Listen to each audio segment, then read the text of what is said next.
नमस्कार। कभी ऐसा लगा है कि कुछ आदतें चाहे हम कितनी भी कोशिश कर लें बदलती ही नहीं। आज ना हम इसी पहेली को सुलझाने वाले हैं और इच्छा शक्ति यानी विल पावर से भी आगे बढ़कर असली लास्टिंग चेंज लाने का एक नया रास्ता ढूंढेंगे। और ये हम सबने महसूस किया है ना? कि हम एक आदत को बदलने की पूरी पूरी कोशिश करते हैं पर बार बार घूम फिर कर वहीं आ जाते हैं। ऐसा लगता है जैसे अपने मन से एक लड़ाई चल रही है जिसमें हम हार रहे हैं। पर जरा सोचिए, क्या हो अगर असल समस्या हमारी कोशिश में हो ही ना, बल्कि हमारे तरीके में हो। और ठीक इसी पॉइंट पर डॉक्टर आलोक कनोजिया, जिन्हें डॉक्टर के भी कहते हैं, उनकी एक बात पूरी तस्वीर ही बदल देती है।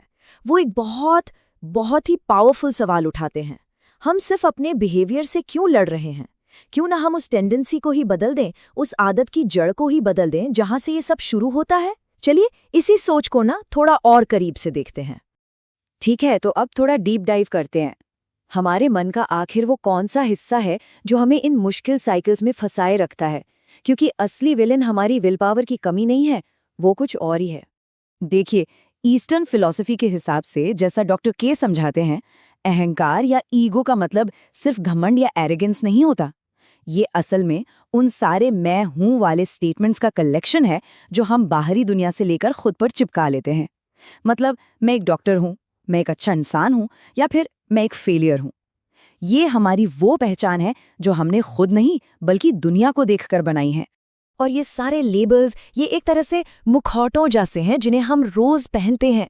कभी हम विनर का मुखौटा पहन लेते हैं तो कभी लूजर का। और दिक्कत ये है कि ये सिर्फ विचार नहीं रहते, ये धीरे धीरे हमारी पहचान बन जाते हैं।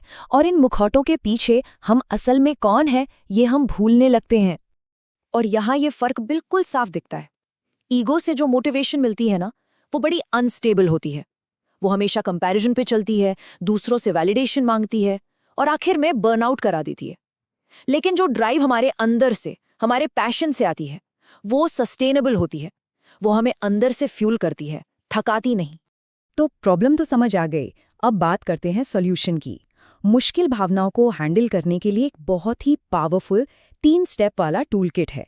इसे कहते हैं डिस्ट्रेस टॉलरेंस, यानी संकट को सहने की कला। ये 3 स्टेप्स हैं भावनाओं पर, इमोशंस पर मास्टरी हासिल करने का एक सीधा साधा रास्ता। और यहाँ गोल इमोशंस को दबाना बिल्कुल नहीं है। गोल है उन्हें समझना और उन्हें सही तरीके से चैनल करना। पहला स्टेप, उसे शब्द देना। और इसके पीछे की साइंस भी बहुत फैसिनेटिंग है ना? जब हम किसी इमोशन को बस एक नाम दे देते हैं, जैसे मुझे अभी गुस्सा आ रहा है, तो हमारे ब्रेन का जो इमोशनल हिस्सा है, एमिगडाला, वो थोड़ा शांत हो जाता है और जो लॉजिकल लैंग्वेज वाला हिस्सा है वो एक्टिव हो जाता है। ये सेल्फ रेगुलेशन का एक बहुत ही पावरफुल हैक है। दूसरा स्टेप, इमोशनल फ्लेक्सिबिलिटी, मतलब भावनात्मक लचीलापन। इसका सीधा सा मतलब है हर सिक्के के दोनों पहलू देखने की प्रैक्टिस करना। जब बहुत नेगेटिव फील हो रहा हो तो उसमें पॉजिटिव ढूंढने की कोशिश करें। पूछें कि इससे क्या सीखा जा सकता है। और जब सब कुछ बहुत अच्छा लग रहा हो, बहुत पॉजिटिव हो, तो थोड़ी सी सावधानी बरतें। पूछें कि यहाँ क्या गड़बड़ हो सकती है। यही तो इमोशनल बैलेंस है। और तीसरा और शायद सबसे जरूरी स्टेप, इमोशंस को डेटा की तरह देखें। देखिए, एक इमोशन कोई बिहेवियर नहीं है, वो बस इन्फॉर्मेशन है, एक सिग्नल है। गुस्सा हमें बता सकता है कि हमारी कोई बाउंड्री क्रॉस हुई है, डर हमें किसी खतरे के बारे में अलर्ट कर सकता है। तो इमोशन पे रिएक्ट करने के बजाय रुककर उससे एक सवाल पूछना है, ये फीलिंग मुझे क्या बताने की कोशिश कर रही है? अब हम ईगो से भी आगे बढ़कर और ज्यादा गहराई में उतरते हैं।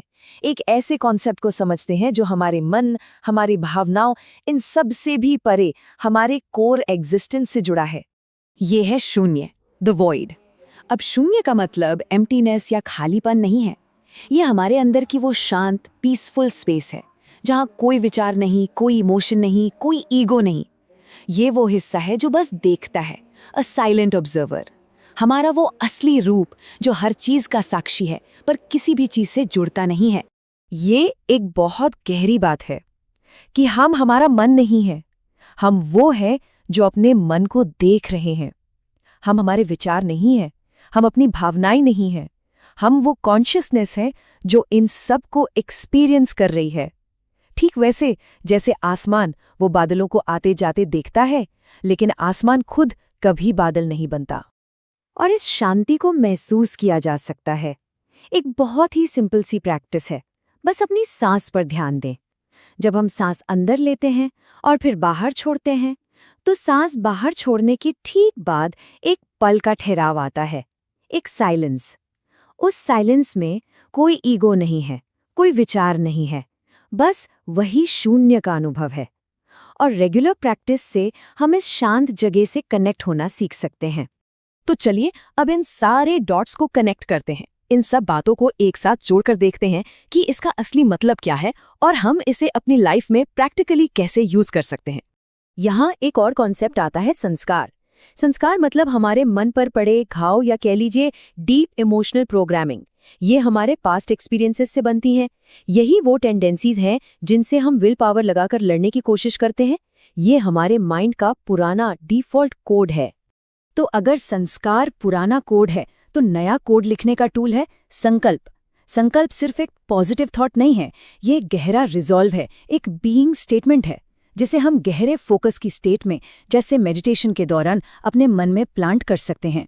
ये पुराने संस्कारों को ओवरराइड करने का तरीका है। और यही सबसे बड़ा टेक अवे है। असली गोल अपनी पुरानी प्रोग्रामिंग से लड़ना नहीं है, गोल है एक बेहतर प्रोग्रामिंग लिखना। अपनी आदतों को दबाने के बजाय क्यों ना हम अपने मन को ही रीप्रोग्राम कर दें। तो आखिर में ये सवाल बचता है, क्या होगा अगर बदलाव एक लड़ाई न रहे? क्या हो अगर हम सिर्फ अपने कामों को ही नहीं, बल्कि अपनी सबसे गहरी इच्छाओं को ही बदल सकें, अपने मन को इस तरह से रीराइट कर सकें कि जो सही है वही करने की हमारी नेचुरल टेंडेंसी बन जाए? सोचिए जरा, यही इस पूरे अप्रोच की असली पावर है।